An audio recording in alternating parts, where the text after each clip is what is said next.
आइए, question paper का pattern हमने आपको बताया। अब हम सेक्शन ए पे चलते हैं। सेक्शन ए में जो क्वेश्चंस होंगे, what will be status of the questions.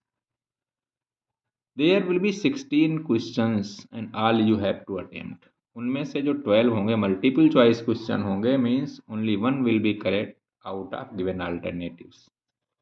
3 और 4 अल्टरनेटिव्स दिए होंगे, उनमें कोई एक करेक्ट होगा, वही लिखना है आपको। और 4 क्वेश्चन ऐसे होंगे जो रीजनिंग बेस्ड होंगे। जैसे मान लीजिए एक क्वेश्चन आता है, बहुत ही अच्छा क्वेश्चन है, मल्टीपल चॉइस का ही क्वेश्चन है। Electric dipole is placed in the field of electric field intensity 2 into 10 to the power 5 Newton per coulomb. Electric field intensity is given to you 2 into 10 to the power Newton per coulomb. In this electric field dipole is placed. A dipole is placed at an angle of 30 degree. At an angle of 30 degree. And it experiences a torque equal to 4 Newton meter.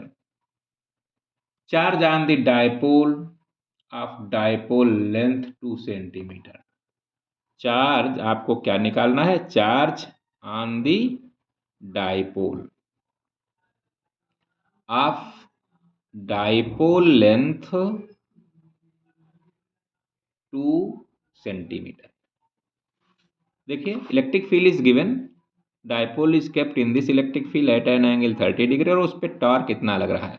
तो जैसे आपको मालूम होगा कि अगर कहीं पे कोई इलेक्ट्रिक फील्ड है और इसमें कोई थीटा एंगल पे डाइपोल रखा है, it is plus Q, it is minus Q, its length is L, sometimes it is 2l, then torque equal to PE sin theta. It is formula you know, torque equal to PE sin theta, and P equal to Q into length of the dipole into E sin theta. This torque is given to you, कितना दिया हुआ है? 4। Q निकालना है, length है 2 centimetre, metre बनाओगे ये आएगा, एंड साइन 30 दैट इज 1/2। तो 4 equal to Q into 2 into 10 to the power -2, 1/2 cancelled out. तो Q will be 4 into 10 to the power 2। तो Q will be 4 into 10 to the power 2 coulomb.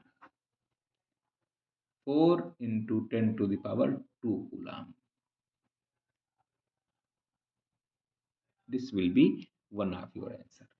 Clear? In this way you can very easily solve the, and you can get only 1 mark in this question. Next. Similarly एक ऐसा ही question आ सकता है। देखिए, इतना करना पड़ेगा आपको, without this you can not solve. एक दूसरा क्वेश्चन आता है, metallic plate is expose to white light. एक मेटेलिक प्लेट है, it is expose to white light. Suppose white light is incident on this plate, white light, and it emits electron. These are electrons which are emitted. These are electrons which are emitted. Photoelectric effect. For which of following color of light stopping potential will be maximum? किस colour के लिए stopping potential maximum होगा? You know, stopping potential is that negative potential which is use to stop the electron emission. तो but natural है कि stopping potential जब ज़्यादा होगा तो ज़्यादा एनर्जी के साथ इलेक्ट्रॉन निकलेंगे, और ज़्यादा इलेक्ट्रॉन ज़्यादा एनर्जी के साथ तभी निकलेंगे when the incident energy is maximum. Incident energy maximum किसके लिए होती है? जिसके लिए फ्रेक्वेंसी होती है, यानी this is maximum, that is violet colour light. तो वायलेट कलर लाइट जब इस पे गिरेगी, when violet colour light is incident on this plate, the electron will be emitted with more kinetic energy, और फिर उनको रोकने के लिए बहुत ज़्यादा नेगेटिव स्टॉपिंग पोटेंशियल लगाना पड़ेगा। तो for what colour of light stopping potential will be maximum? For violet color light. When violet color light is incident on this metallic plate, then electron will be emitted with more kinetic energy. In order to stop those highly energetic electron, we have to apply more negative stopping potential. ये graph भी आपने पढ़ा होगा, इस तरीके से आता, more will be kinetic energy, this will be more negative potential. तो ऐसे भी क्वेश्चंस आते हैं। नेक्स्ट क्वेश्चन देखिए, when alpha particles are sent through a thin gold foil. आपको मालूम होगा Rutherford's alpha scattering experiment. When alpha particles are scattered through this gold foil, most of them go straight through the foil. Most of them go straight through the foil. This is gold foil, thin gold foil. Most of the alpha particle will go straight to the foil because. अब हमें reason बताना है. ये Rutherford alpha particle scattering experiment physics में भी आपने पढ़ा होगा और केमिस्ट्री में भी पढ़ा होगा. तो 1 नंबर का क्वेश्चन आता है, when alpha particles are sent through thin gold foil, most of them go straight through the foil. बहुत सारे स्ट्रेट निकल जाते हैं. क्यों? Alpha particles are positively charged, इसलिए निकलते हैं. Alpha particles are positively charged, या most of the part of atom is empty. Most of part of atom empty, or alpha particle move with higher velocity. So they will go straight because most part of the atom is empty. आपने देखा भी होगा कि this is the rigid part, that is known as nucleus. This is the rest part of the atom.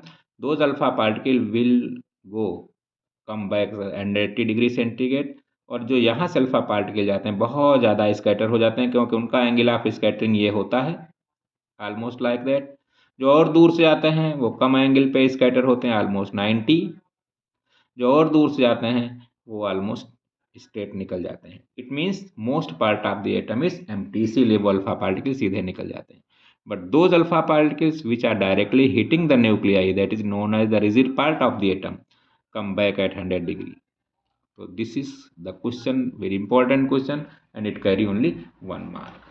इसी तरीके से और भी क्वेश्चन आते हैं. एक और क्वेश्चन आता है, ये सब 1 मार्क्स के क्वेश्चन चल रहे हैं. Suppose this is X axis, this is Y axis and this is Z axis. X axis positive X axis, positive Y axis and positive Z axis. Electron is moving along positive x-axis. This is the electron. Electron is supposed to be negatively charged and it is moving in this direction. In the magnetic field, and that magnetic field is parallel to the positive y-axis, and magnetic field is directed in this direction. In what direction will the magnetic force be acting on the electron? So you have to determine the direction of magnetic force acting on this electron. Fleming's left hand rule. अगर Fleming's left hand rule हम apply करते हैं तो this is the velocity of negative charge. This is the velocity of negative charge. लगाइए, इधर आपका current होती है, इधर आपका मैग्नेटिक फील्ड होता है और ये आपकी फोर्स की डायरेक्शन होती है. बट करंट की direction always opposite to the electron होती है. तो अगर हम ऐसे करते तब तो सही आ जाता positive Z direction, but this is the direction of the current. Electron के अपोजिट होती है करंट. अब ये किधर हो गया? माइनस जेड डायरेक्शन में, यानी अंगूठा हमारा thumb will indicate towards minus Z direction. So the force, magnetic force will act along minus z direction. So there were 4 alternatives along x axis, along y axis, along z axis, along minus z axis. तो इस तरीके से this will act along minus Z axis because this is the velocity of the electron, while the direction of the current will be opposite to that in this direction. Now you apply Fleming's left hand rule, that comes out to be in this direction, that will be minus z direction. So electron will move in minus z direction. इसी तरीके से बहुत सारे question आते हैं. जब आप करेंगे, कुछ क्वेश्चन हम और बताने की कोशिश करते हैं. आइए देखें.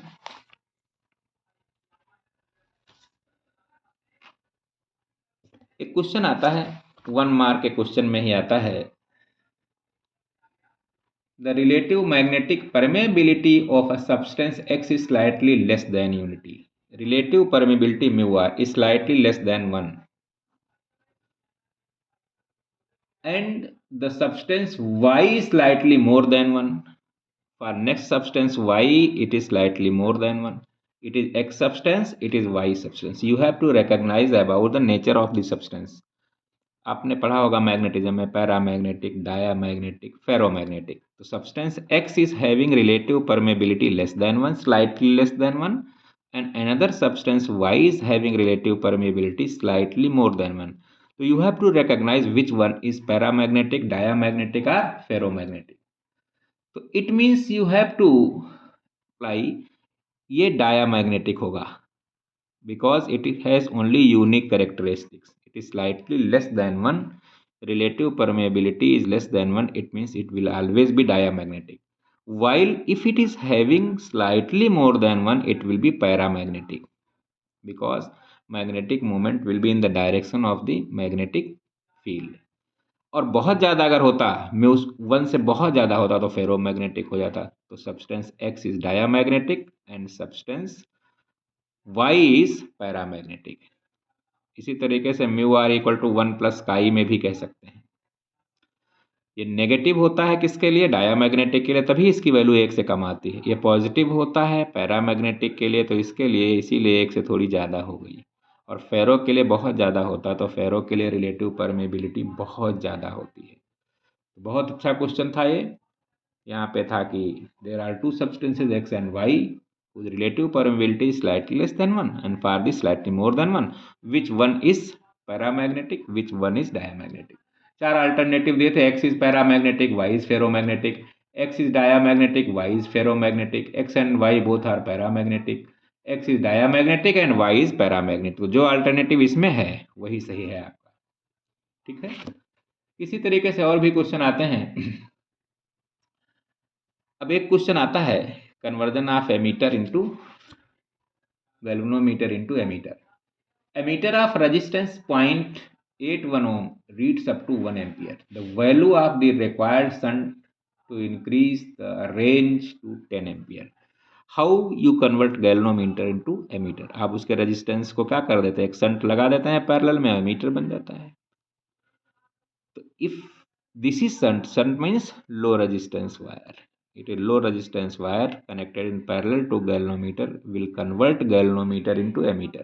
अगर गैल्वेनोमीटर का हम रेजिस्टेंस कम कर दें, रेजिस्टेंस कम करने का मतलब हम शंटिंग कर दें, shunting means A low resistance wire connected in parallel, तो वो क्या बन जाता है, एमीटर बन जाता है। अब जो करंट सीधे सीधे जा रही थी वो सीधे सीधे नहीं जाएगी, कुछ करंट इससे बाईपास होकर जाएगी। तो जो आई करंट जा रही थी यहाँ से गैल्वेनोमीटर से Ig जाएगी और रेस्ट करंट जो I माइनस Ig है वो शंट से जाएगी। अब इन दोनों का क्या देखेंगे, दोनों के बीच पोटेंशियल सेम होगा क्योंकि दोनों पैरेलल में हो गए। तो Ig into G, I minus Ig into S, ये फार्मूला लगता है। S is the shunt wire resistance, low resistance, and G is the resistance of the galvanometer. Ig current passing through the galvanometer, और I कौन सी current है जो हम major करते हैं, Is that current which is passing through the galvanometer. Rest current will be bypass through this shunt। बाकी current इससे निकल जाएगी। जैसे बड़ा शहर होता है, शहर में ट्रैफिक ज़्यादा हो जाए तो शहर के अंदर से बहुत कम व्हीकल्स जाते हैं, बाकी बाईपास कर देते हैं। वही चीज़ यहाँ पर भी होती है। तो यहाँ पे अगर हम देखें तो इधर से करंट कितनी जाएगी, Ig, तो इसके क्रॉस पोटेंशियल डिफरेंस हो गया Ig into G, that will be equal to, इधर कितनी करंट जा रही है, I माइनस Ig, रेजिस्टेंस कितना है S, तो I minus Ig into S. तो ये फार्मूला लगता है। यही क्वेश्चन कह रहा है अमाउंट एमीटर ऑफ रेजिस्टेंस 0.81। अब कह रहा है एमीटर ऑफ रेजिस्टेंस, इसका जो एमीटर का रेजिस्टेंस है, एमीटर का रेजिस्टेंस है ये कितना है, 0.81 ohm, reads up to 1 ampere. Reading कितनी पड़ता है, 1 ampere. Value of the required shunt to increase the range, कह रहा है S कितना चाहिए कि उसकी रेंज हमारी 10 एम्पियर हो जाए। तो अब इसमें से तो हमारी 1 एम्पियर जा रही है, इसलिए 1 एम्पियर हो गई, और ये I हमारी 10 एम्पियर पढ़नी है। तो हम निकाल देते हैं, इसी में वैल्यू रख देते हैं, वैल्यूज आ जाएंगी हमारी। G वैल्यू मालूम है हमें, S की वैल्यू निकालना है। तो अब हम अगर इसकी वैल्यू देखते हैं तो क्या आएगा, Ig हमारा है 1, G की वैल्यू हमारी है 0.81, I हमारा है 10 माइनस 0.1 माइनस 1 एंड S हमें निकालना है। तो 0.81 इक्वल टू 9s, इसलिए s की वैल्यू 0.81 अपान 9.09, इतने ओम का शंट रेजिस्टेंस हमें चाहिए। तो इस तरीके से आपके 1 नंबर के क्वेश्चंस आ सकते हैं लगाने। बहुत सारे आंसर दिए हुए हैं 0.9 ओम, 0.09 ओम, 0.03 ओम, 0.3 ओम। तो जो ये 0.09 है यही हमारा ऑल्टरनेटिव है। इस तरीके से और भी क्वेश्चंस आएंगे, हम अगले वीडियो में बताएंगे आपको। तब तक आप इसकी प्रिपरेशन करिए। Thank you.